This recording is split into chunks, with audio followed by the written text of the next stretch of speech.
Bem, pessoal, estou respondendo as perguntas. Vocês perguntaram muito sobre diabetes, né? Eu tenho um vídeo antigo falando, mas perguntaram assim, Júlio, quais são os primeiros sintomas da diabetes, né? Eu sou neurocirurgião e vira e mexe, a gente tem que fazer risco cirúrgico de paciente, pede para o cardiologista, para o clínico, e de repente um paciente que acredita que está saudável, vai fazer uma cirurgia de coluna, descobre uma lesão e volta com esse diagnóstico de que tem diabetes ou é pré-diabético. Ele se assusta, fala, poxa, eu não sentia nada, né?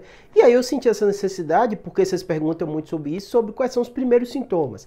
Em primeiro lugar, para você entender, assim como a pressão alta, a diabetes é um problema muito comum e normalmente oligossintomático. O que é oligossintomático? Tem pouquíssimos sintomas ou não tem sintoma nenhum, né? E aí, se você ficar atento, você pode identificar, né? Tão frequente que quase 6% da população brasileira tem diabetes, né? E muitas dessas pessoas, né, que têm diabetes, elas descobrem já em fase avançada. Então, é importante você descobrir que você tem uma alteração da glicemia no período que a gente chama de pré-diabetes, que é um momento muito importante para você reverter isso.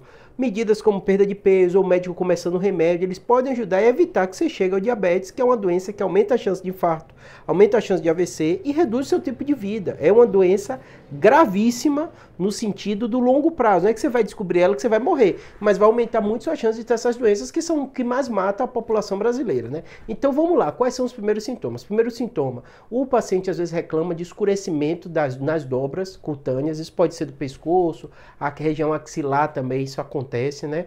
Por característica de quando você está diabético, né? Seu corpo tenta compensar com insulina e pode mudar a coloração, né?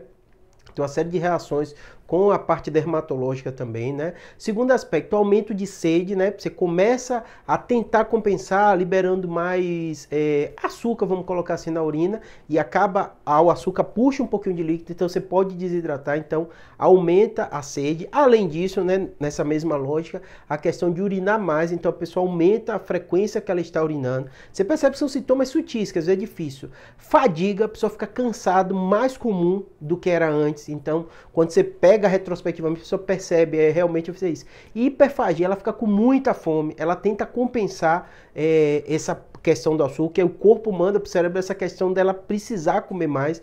Então isso é um sintoma inicial, né?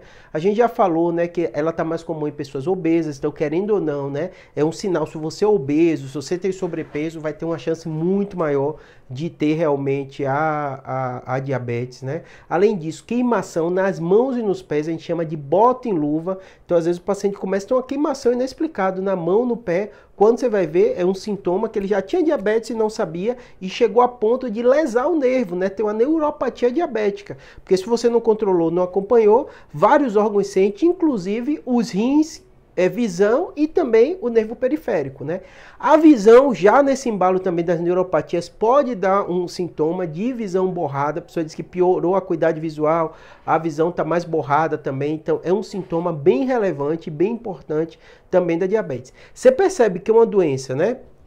Que a gente fala que assim, tem pouquíssimos sintomas ou assintomáticos, mas são sintomas que às vezes, uma vez o paciente tendo o diagnóstico, ele olha retrospectivamente e vê que há anos aquilo está acontecendo. Ou no exame de rotina, como eu falei, o paciente vai fazer uma cirurgia e tal, eu peço todos os exames, mando para o cardiologista, para risco cirúrgico, para o anestesista, e às vezes ele volta com uma série de diagnósticos. É aquela pessoa que senta na frente de vocês assim, eu nunca fui médico, eu não tenho nada, eu sou super saudável. Quando você faz o check-up, tá lá, diabético ou pré-diabético, né? Hipertensão, uma série de coisas. A diabetes, o diagnóstico é através de exame de sangue, né? Então o médico vai pedir, né, o exame de sangue e tem uma série de níveis que a gente diz se está normal, se está pré-diabético, se está diabético. E a partir daí o clínico geral, seu médico da família, o cardiologista, ele vai fazer as intervenções, que é justamente, né, questão de mudança de peso, perder peso realmente é um dos fatores muito, muito relevantes, né?